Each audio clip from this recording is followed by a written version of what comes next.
Very good morning, students. Today we are going to discuss about the next gate, that is the AND gate. Last time we have discussed about the OR gate. ठीक है, OR gate के बारे में हमने discuss किया था. उसमें हमने उसका फंक्शंस देखा था, उसके सिंबल्स देखे थे, उसकी वर्किंग के बारे में देखा. ठीक है, सेम उसी वे में आज हम डिस्कस करने जा रहे हैं AND gate. तो देखो यहाँ पे AND gate होता क्या है. This one is the AND gate. AND gate is nothing but it which has the two or more input and one output. It is similar to that of the OR gate. इसमें भी दो या दो से ज्यादा input होगी और उसमें आउटपुट जो होगी वो एक ही होगी. ठीक है, this is also a logical gate. इसको भी हम लॉजिकल गेट ही बोलते हैं. तो इसकी प्रॉपर्टी देखो, this one is the important one. क्या है? It will operate when both input is high. और गेट में अगर आपने ध्यान से सुना होगा तो और गेट तभी ऑपरेट होता था जब दोनों में से कोई एक इनपुट हाई होती तो और गेट ऑपरेट हो जाता था. लेकिन एंड गेट की property is the different one. AND gate की प्रॉपर्टी क्या बोलती है? It will operate when both input is high. जब सारी की सारी इनपुट हाई होंगी तभी आपका एंड गेट जो है वो ऑपरेट होगा. ठीक है, तो इसका सिंबॉलिकल रिप्रेजेंटेशन जो होता है वो हम इस तरीके से करते हैं. These are the two inputs, A और बी इनपुट्स है. इनको हम इस डी शेप में बना देते हैं और that is called the output. यानी कि दो इनपुट दी और उससे हमने क्या किया, एक आउटपुट गेन कर दी. क्लियर होगी बात है? ठीक है, एनालॉग वर्किंग देख लेते हैं इसमें. देखो जैसे मैंने अभी बताया, क्या बोला, एंड गेट तभी ऑपरेट होगा जब आपकी दोनों की दोनों इनपुट क्या होगी, हाई रहेंगी. जब दोनों इनपुट हाई होंगी तभी उस केस में आपका एंड गेट ऑपरेट होगा. तो यहाँ पे इसका एनालॉग सर्किट हमने ड्रॉ किया हुआ है. देखो यहाँ पे K1 को अगर मैं प्रेस करता हूं तो बल्ब विल नॉट ग्लो. क्यों नहीं प्रेस ग्लो होगा? क्योंकि यहाँ पे K2 जो वो इनफाइनाइट रेजिस्टेंस ऑफर करेगा इस केस में. ठीक है, K1 को प्रेस कर देता हूं तो R इनफाइनाइट रेजिस्टेंस ऑफर करेगा. ठीक है, तो यहाँ पे सर्किट फिर से ब्लॉक हो जाएगा. अगर K1 को ओपन रखता हूँ, K2 को मैं क्लोज कर देता हूँ तो क्या होगा? तब भी सर्किट कंप्लीट नहीं होगा और सर्किट कंप्लीट नहीं होगा तो बल्ब यहाँ पे भी ग्लो नहीं करेगा. क्यों? क्योंकि यहाँ पे भी रेजिस्टेंस जो है इनफाइनाइट हो जाएगा. क्लियर बात? अब दोनों केसेस को अगर ओपन ही रखा जाएगा तो ऑब्वियस सी बात है कि बल्ब तो ग्लो करेगा ही नहीं. तो क्या होगा जब हम इस K1 की और K2 की दोनों को अल्टरनेट एक साथ प्रेस करते हैं तो circuit will be completed and the resistance offered here will come out to be zero. यहाँ पे भी जीरो रेजिस्टेंस, यहाँ पे भी जीरो रेजिस्टेंस ऑफर होगा. कब? जब दोनों कीज को हम टैप कर देंगे और सर्किट सारा सारा कंप्लीट हो जाएगा और यहाँ पे बल्ब जो है वो ग्लो करेगा. ठीक है, so these are the certain conditions in which the and gate will work. कब करेगा? जब सारी की सारी इसकी इनपुट हाई रहेगी तभी ये ऑपरेट करेगा.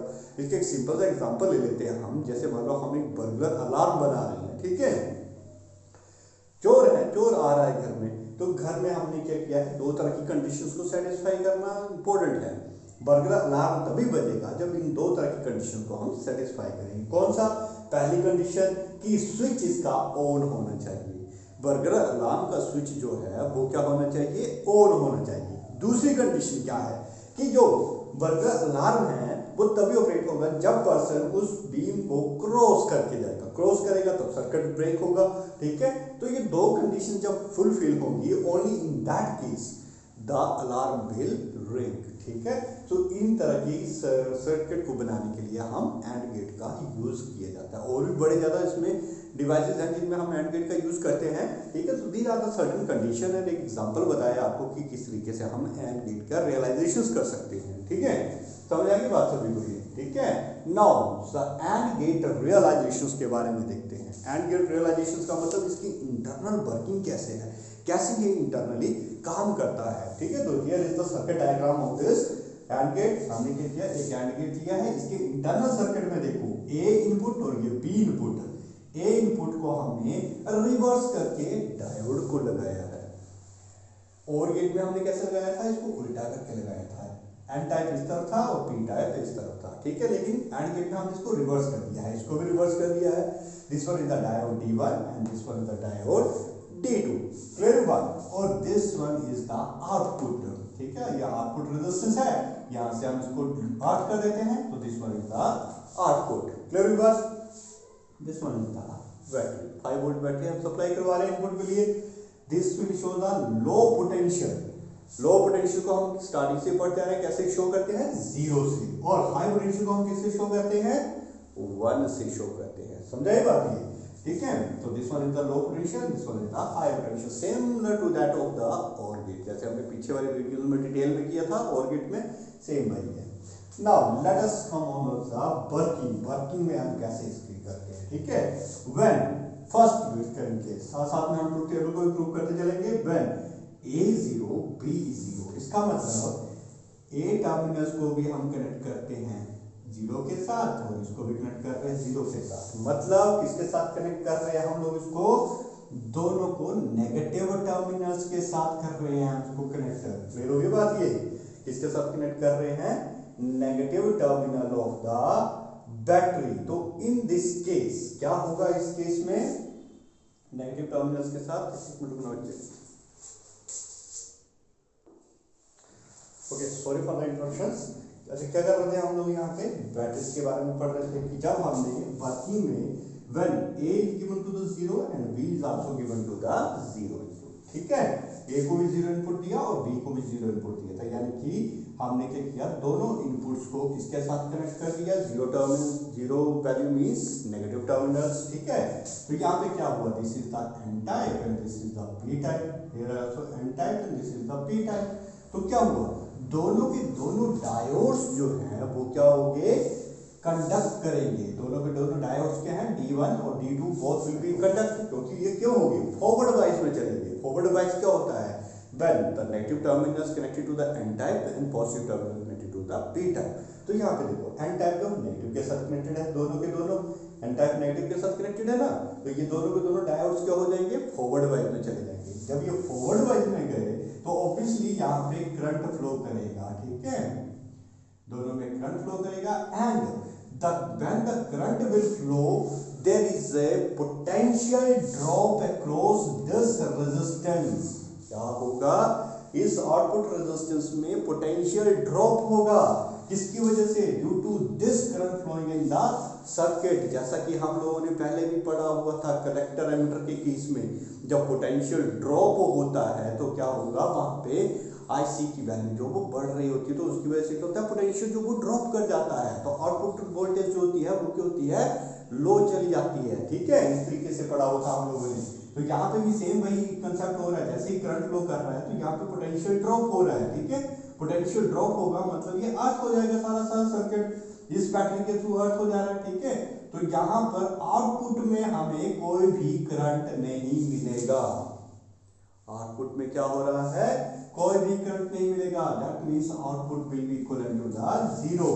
तो यहाँ पे भी हम ट्रुथ टेबल में इसको डालते हैं, जब A 0 था B 0 था, तो आउटपुट भी क्या हुई हमारे पास 0 ही मिली, तो आउटपुट में भी हमें ट्रुथ टेबल के अकॉर्डिंगली ये 0 वैल्यू ही मिलेगी। क्यों, क्योंकि यहाँ पे पोटेंशियल ड्रॉप हुआ बड़ा ज्यादा, इतना ज्यादा पोटेंशियल ड्रॉप होगी, that will be equivalent to the 0 potential there. किसके इक्विवेलेंट आएगा, 0 पोटेंशियल से इक्विवेलेंट आ जाएगा, इतना ज्यादा पोटेंशियल ड्रॉप इस सर्किट में हो रहा है यहाँ पे, ठीक है।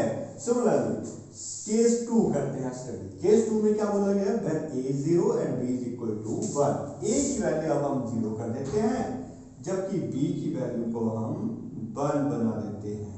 ये देखो अब क्या हुआ, जब A की वैल्यू को 0 रखा तो इसका मतलब क्या हुआ, D1 डायोड जो है फॉरवर्ड वाइज में चला गया, जबकि A1 डायोड जो है वो कैसा हो गया, रिवर्स वाइज हो गया। क्यों, N टाइप को मैंने किसके साथ कनेक्ट कर दिया, positive terminal of the battery. फिर से क्या हुआ यहाँ पे, ठीक है, ये रिवर्स वाइज में चला गया और ये फॉरवर्ड वाइज में चला गया, ठीक है। तो क्या हुआ, ये तो कंडक्ट नहीं करेगा, ठीक है, दिस विल नॉट कंडक्ट, तो यहाँ से कोई भी करंट फ्लो नहीं करेगा। तो करंट किसकी वजह से फ्लो कर रहा है, डायोड D1 की वजह से। जब डायोड D1 की वजह से करंट फ्लो करेगा तो here will be the current, ठीक है। Again this diode is a 0 potential, इस डायोड को कोई भी पोटेंशियल ड्रॉप नहीं करेगा, तो इसकी वजह से क्या होगा, आइडियल डायोड की तरह कंसीडर करेंगे हम इसको, ठीक है।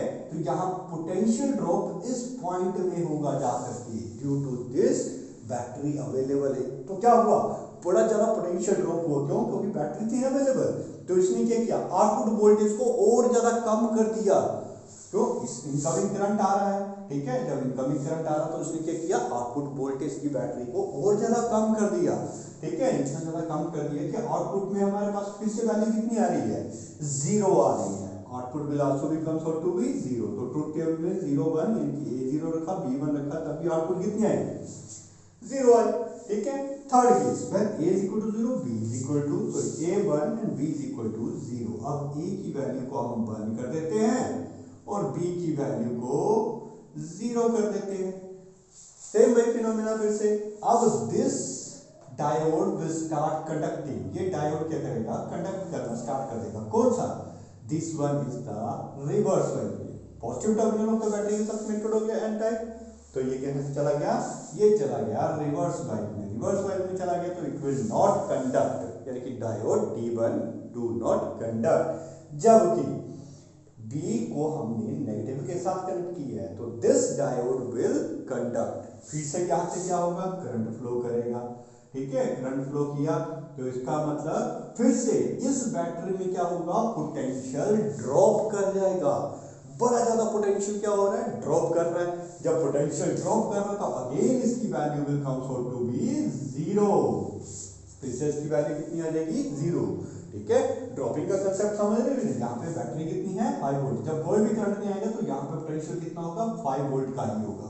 लेकिन जैसे ही सर्किट में करंट आया तो इसने पोटेंशियल को ड्रॉप कर दिया, 5 वोल्ट से इसको कहां पे पहुंचा दिया, 0 वोल्ट पे। तो आउटपुट में भी हमें क्या मिला, 0 ही मिला। ठीक है, आउटपुट में फिर से क्या हो गया, 0, कोई कंडक्ट नहीं हुआ। अब आ जाती है fourth state, when a is equal to 1 b is equal to 1। ठीक है, अब देखो a को भी मैंने 1 के साथ कनेक्ट की है और b को भी मैंने 1 के साथ कनेक्ट किया। मतलब क्या हुआ इसका, अब इस केस में डायोड D1 फिर से रिवर्स वाइज में चला गया, क्योंकि एन टाइप को हमने किसके साथ कनेक्ट कर दिया, positive terminal of the battery, तो ये क्या चला गया, रिवर्स वाइज में। जबकि B इनपुट जो है जिसके साथ दूसरा डायोड लगा है, ये भी क्या हो गया, अब रिवर्स वाइज में चला गया। ठीक है, and both this diode will do not conduct. ठीक है, दोनों के दोनों डायोड कंडक्ट नहीं करेंगे। जब यहां से कोई भी करंट फ्लो नहीं करेगा, अब यहां से कोई भी करंट जो है फ्लो नहीं कर रहा है यहाँ पे सर्किट में, जब करंट यहां से फ्लो नहीं करेगा तो आउटपुट में यहाँ पे वैल्यू कितनी आएगी, देखो वोल्टेज, बैटरी कितनी लगाई थी हमने, 5 वोल्ट की बैटरी लगाई थी। अब इस 5 वोल्ट की वजह से यहाँ पे पोटेंशियल हाई आएगा। कितना आ रहा है, 5 वोल्टेज का आ रहा है। क्यों, क्योंकि अब करंट आता तो उसने इसको ड्रॉप कर देना था, करंट आया नहीं तो इस बैटरी की ही वोल्टेज को हम यहाँ पे शो कर रहे हैं। यानी कि आउटपुट में हमें हाई वोल्टेज मिल रही है। कितनी वोल्टेज मिल रही है, हाई, और हाई वैल्यू को हम रिप्रेजेंट करते हैं 1 से। यहाँ पे आ गया 1। तो देखो यहाँ पे इसने कंडीशन को सेटिस्फाई किया, it will operate when both input is high. जब सारी की सारी इनपुट हाई होंगी तभी ये क्या हुआ, ऑपरेट हुआ। यहाँ पे भी सेम वही है, जब दोनों कीज को हम टैप करेंगे तभी बल्ब ग्लो करेगा। तो सेम इसी फिनोमेना के ऊपर हमारा एंड गेट जो काम करता है। जैसे हमने बर्गर अलार्म बनाया, बर्गर अलार्म बनाने की इनपुट चाहे जितनी मर्जी दे दो, ठीक है, 10 इनपुट दे दो तो 10 की 10 इनपुट जब हाई होगी तब जाकर के आपका एंड गेट जो वो ऑपरेट होगा। ठीक है, मतलब वो 10 इनपुट जो है वो एक कंडीशंस की तरह काम कर रही है कि एक कंडीशन फुलफिल होगी, फिर दूसरी कंडीशन फुलफिल होगी, तीसरी होगी, फोर्थ होगी, फिफ्थ होगी। इस तरह से जब 10 की 10 कंडीशनें फुलफिल होंगे तभी हमारा आगे का सर्किट ऑपरेट करेगा। समझा ये बात? तो this one is the truth table for this and this one is the expression for the Boolean expression.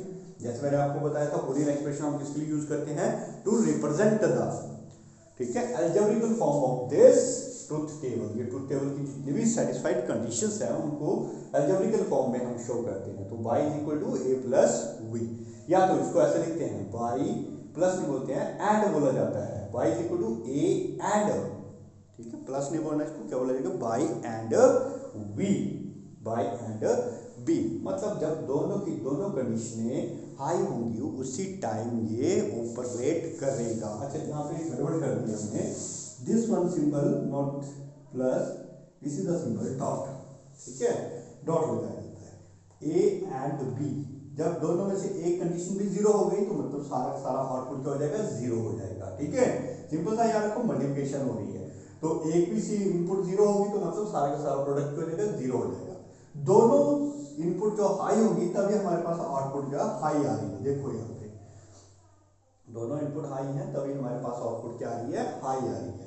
और यहाँ पे इनपुट 1 और 1 रख रहे थे लेकिन आउटपुट 0 हो जा रही थी, वो किसकी वजह से, इस बैटरी की वजह से। इस बैटरी में पोटेंशियल ड्रॉप हो रहा है।